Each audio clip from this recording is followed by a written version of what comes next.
As mentioned on the other channel, I have a voice box injury and over a month of an illness that has affected my voice and will cause me to have trouble speaking. And it happens often enough that doing multiple takes is irrelevant. I'm not going to do it anymore unless absolutely necessary.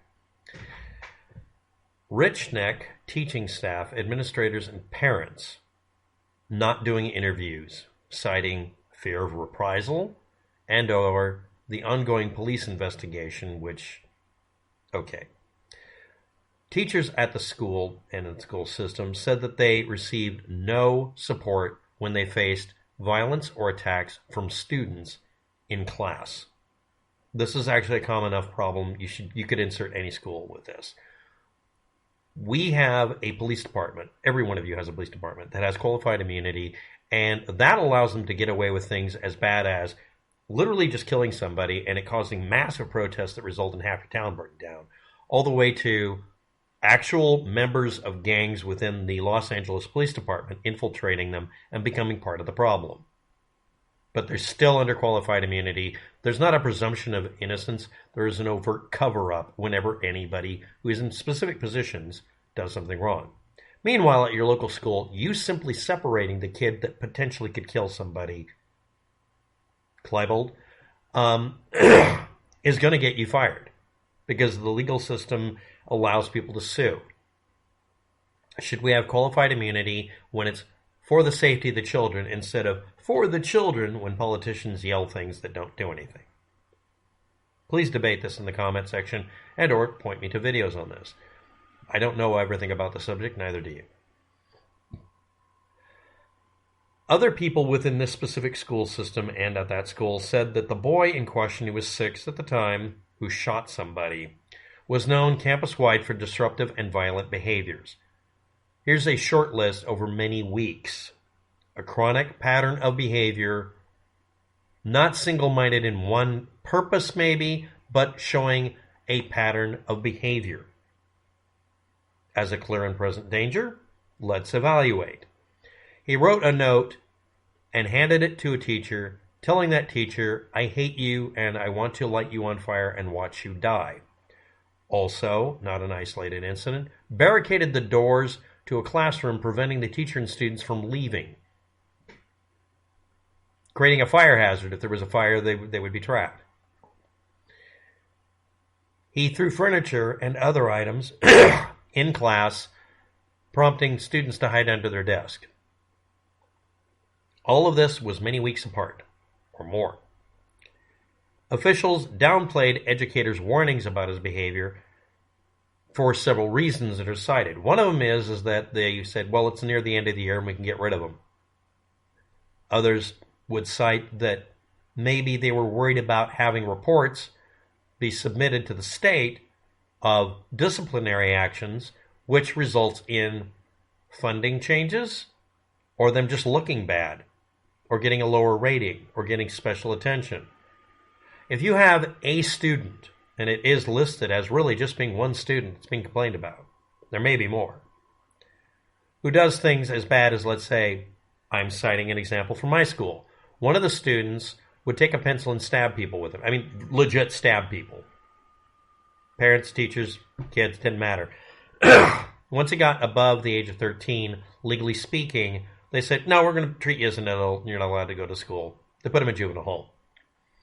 In the state we're talking about, Virginia, under the law, anyone under 7 is presumed to be unable to form intent to carry out an act that is illegal. Again, he barricaded a room, threw furniture around, prompting students to hide under desks, and overtly told a teacher, I want to light you on fire and watch you die. This is not the behavior of a person who's unable to form intent to carry out an illegal or violent act. Why don't they just use the word violent? It's not him stealing candy from a gumball machine. He's threatening to murder somebody, literally. He was on campus that day, seen by a kid, showing a gun to the kid, and the kid said, he told me he would kill me with it if I told anybody. Okay, we're at the 5-minute mark here. I'm going to say something. The entire school system should have the freedom to kick you out of the school if you're a chronic threat, and also force you into a school system specifically to take care of your needs if you're a chronic criminal. There's a shit ton of this happening. Yes, I know normalcy fixes criminality most of the time, but that isn't working in most of these cases. And I want to point out that some are more equal than others applies to students. No matter what walk of life you came from, wherever your district is, people funnel money to whoever was able to influence where the money went, and they do it towards their own kids. That has to entirely change. That means you're going to have people screaming socialism while every school gets the same budget, distributing it. That means rich people are paying for poor people's education, which is the whole point of taxing them, so the school system is public. And they don't get out of it if they get a private school, and they don't get to be on school boards. I think we should exclude the rich and powerful from having more power and riches. But that's just me. Again, this should be debated by everybody. I don't think that rich people should completely be excluded, but I don't think they should be able to create such an uneven, unbalanced, it's not even a playing field, it's a war zone. On the day this happened, the school officials got a tip the boy had a gun. A kid said he saw it. Well, we can't find it. Does he have a chronic pattern of behavior that's bad? Yes. All right. Did you search the entire school? Get out the keys that every school has, get into every locker, and look for guns. Maybe you thought it was another kid. That's your excuse. Okay, we're searching all the lockers. We're searching all your bags. Well, they did search, and they did, yeah, because he hit it on his person and basically knew that they weren't going to search his person. You call the police in, child welfare, and, oh, we found a gun on your kid. Well, that violates his rights. Yeah. You're not allowed to have your kid anymore. He's now a ward of the state because he was found with a firearm. That's the end of the discussion. Or you can tell us how he got this off of your top shelf of your bedroom, mother. Norman. And where's the trigger lock that was supposed to be put on it correctly so he couldn't wiggle it loose and get it off of there? So the rest of the video, that's the basis for it. The rest of this video may cite other things, but let's get to it. Trigger locks. In some states, lockpicking lawyer video reference I'll try to include below, they require that it only stops somebody who's literally a 6-year-old. So that's a lawyer lock. It's sort of like the lawyer lips on a bicycle to make it to where you are, absolved of liability if someone gets in a wreck on a bike because the bike frame didn't include the little retainers that make it really hard to remove a quick release wheel. Most of us grind those off or get the broad range quick releases so that we can take our wheels off. Lawyers. This is a lawyer lock. A lawyer lock or a lawyer anything is, or a legal whatever, is something that's just barely adequate, or in this case, it's supposed to stop a 6-year-old and it didn't. So either A, the parent is completely incompetent, take the kid away from the parent, and find them guilty financially for the shooting. Period. Full on. And also the school district.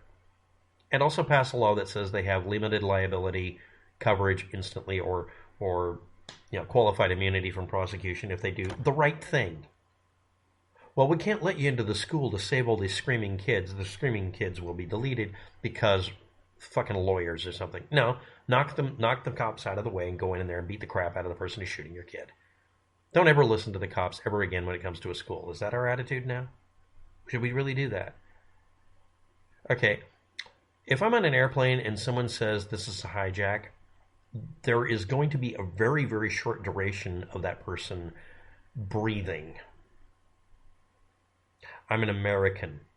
We're a country that's been directly attacked. This isn't Pearl Harbor. This is literally this is called total warfare, not the video game. Total warfare means every citizen decides that they're suddenly part of the resistance. Viva la resistance.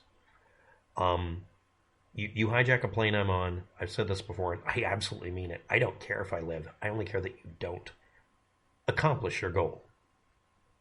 At least with honor. Klingon. That'll hurt my throat. But the point is,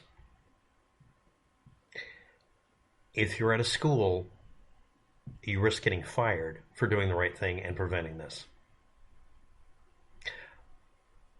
Police, don't risk being fired for doing the right thing. I'm going to go break a law as a cop to save someone's life. I'll suffer the consequences, and I will get a jury trial and say, I did this to save a life. Please let me leave. And I don't know of a jury that would say, oh, you hit the chronic murderer who tried to kill 15 kids with your car, and we're supposed to charge you with hitting him with your car. No, we're not going to do that. Period. There's some reasonable limits here that need to be put in place.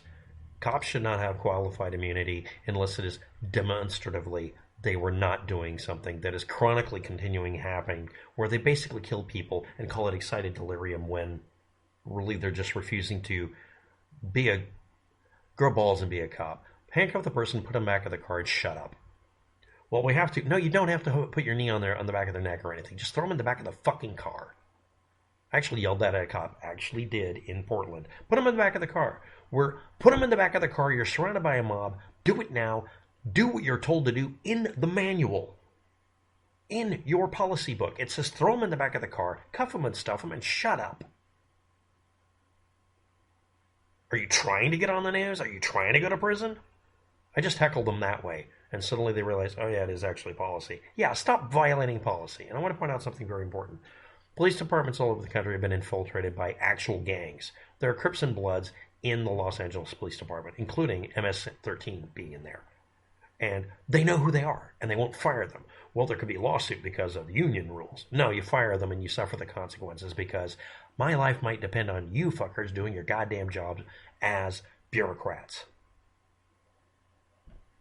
Do not handcuff or gag and bind teachers and administrators from kicking out the violent kid who shows up and tries to burn the goddamn building down or tries to stab someone with a pencil, which actually happened in my high school. Actually, high school and grade school. Same kid.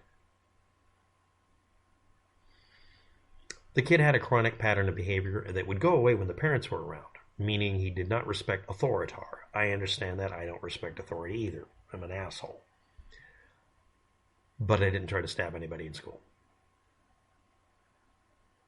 I got caught, kid. This is something, it was on record until I turned 18. I was caught carrying, quote, a blackjack because I was scared of a bully. What it was a piece of wire that came out of it was called a steel lollipop. It's used as a tool. I was carrying it in my pocket. I'd bend it and remove the sharp edge so I could carry it like this, so I could have the heavy end at the bottom. If it had been a piece of wood, it wouldn't have been a problem.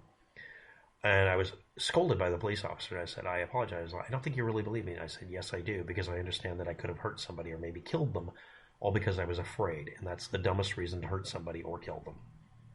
He released me. He said, you've acknowledged it. I actually talked to a judge. It was informal. He said, yeah, we're not going to charge you. You were cognizant of what you did, and you admitted it. I owned it. You own things. If you're a cop and someone's doing something that's going to get someone killed and you have to break a law to save them, suffer the consequences later. Don't assume that you're insular. And if you're on a jury and a cop did the right thing, but he had to break a damn law, give him time off for good behavior. Make him do quote-unquote community service, meaning he works extra hours. Or just drop the case because he did the right thing. If a teacher makes your kid go home because your kid, to your knowledge, is violent and psychotic, if you sue the teacher or the school system, you are an asshole. And everybody on a jury should immediately say, you don't get to win because you're an asshole. That's the best reason on earth not to let anybody get rewarded for being an asshole. Next, on trigger locks. This is supposed to be just about trigger locks. Most of them are easily defeated because they're designed to be. Change the goddamn laws. And if you're curious, instead of using a trigger lock, use a gun safe. Just use a gun safe. Period. Or take my advice. I did another video. Maybe I'll do another one. Make it to where your home is hard to break into, even for you, and make it to where you don't have to worry about home invasions. The first defense isn't the best offense. It's a good fucking solid door and windows. Shutters? But anyway, thanks for watching. Have a good day. Good luck with that. But if anybody's curious, it was a trigger lock that was probably not good enough. The kid was able to remove, and that's how he got the gun. And the parents are at fault.